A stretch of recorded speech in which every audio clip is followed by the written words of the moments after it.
Welcome to Nell 2 Model Railway. I'm John, ably assisted by Silver, my Weimaraner.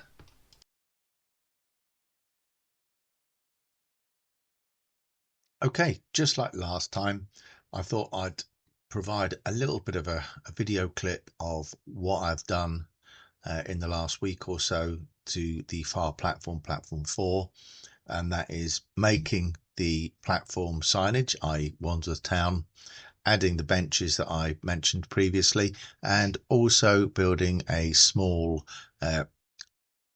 perspex shelter that is situated on the platform.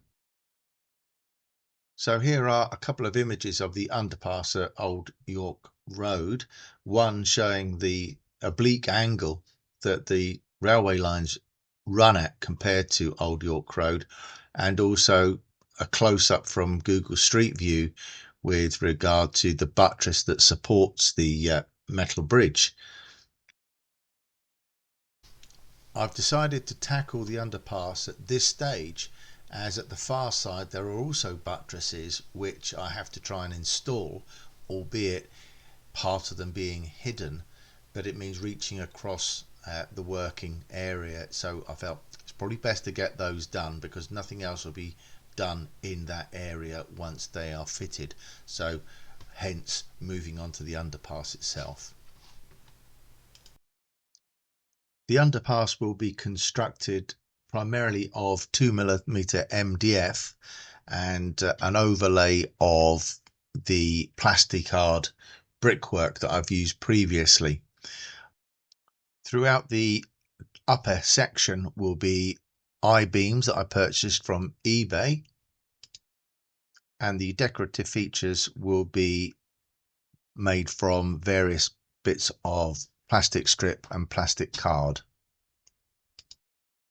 I've decided to mount the walling sections onto a single sheet of 1mm MDF card, which will be the roadway, with 2mm MDF being used for the footpaths. Thus the complete construction with the I-beams will be like a slide-in cassette.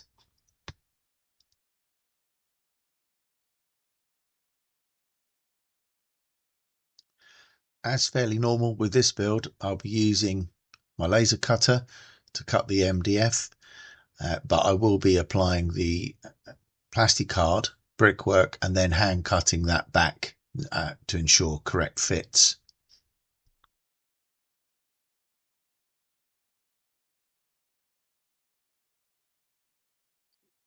From these images you can see that the test fit has worked, and I think I've got the dimensions fairly accurately. You'll see the footpath markings to the left and right on the MDF roadway section, and the cutouts that you actually see daylight coming through are where the I-beams are going to be fitted across and above where the bus is. Due to the depth of the underpass, I've had to use 2 sections of MDF on each side, but that has proved beneficial as I've been able to make the join again using MDF, but it's recessed to allow recessed downpipe halfway along each of the walling sections. You will see that when applying the plastic card, I'm endeavouring to use as much as I can by way of cutting things appropriately to save money, which is what we're all looking for at this day and age. But let's face it, there's no point wasting it if it can be reused or used more appropriately.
Okay, after 24 hours of drying time, the Yoo-hoo has bonded the plastic card to the MDF, and I'm able to use a Stanley blade or Stanley knife to cut back all the excess in order to give me my two walling sections.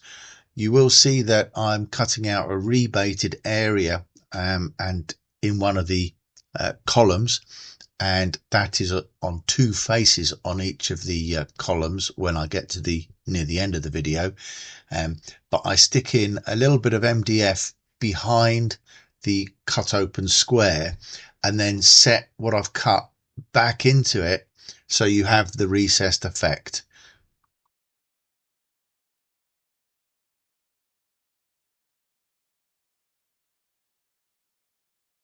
As you will have seen from the photographs of the real Old York Road underpass, the columns are not the same. Because of the oblique angle of the road to the railway line, the columns are inverse images of each other. So the angles are totally different. So I couldn't just make one and the other one just follow suit. So each of them required a lot of trial and error, fitting, cutting back and refitting the sides and front faces, which I didn't video because of the time it took. But here are the images of me working away at this aspect of the columns.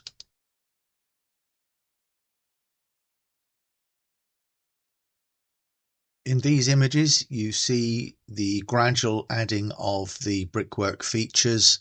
It was a bit of a slow process, trial and error, again cutting things, trimming them and gluing them in place without actually pulling anything apart, because the columns at this stage were fairly fragile components.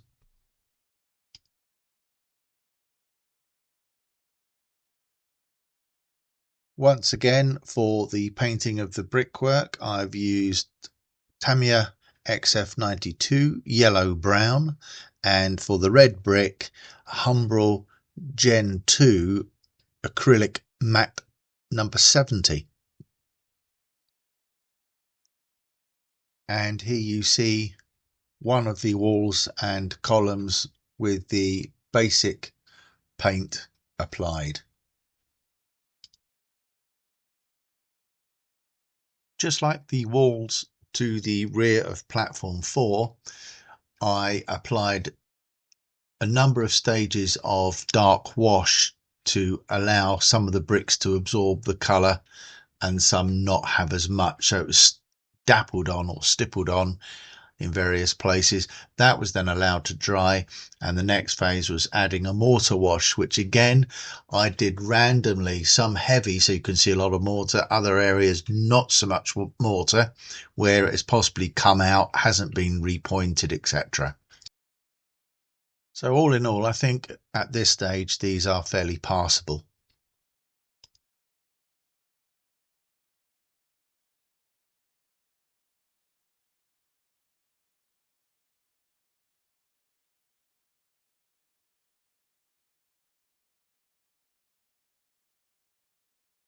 Thank you once again for watching the video, hopefully from start to end. And if you do like what you see and want to follow the layout build progress, please subscribe. And if you so desire, please click on the like button and the bell icon so you get notifications of when the next video comes out. Bye for now.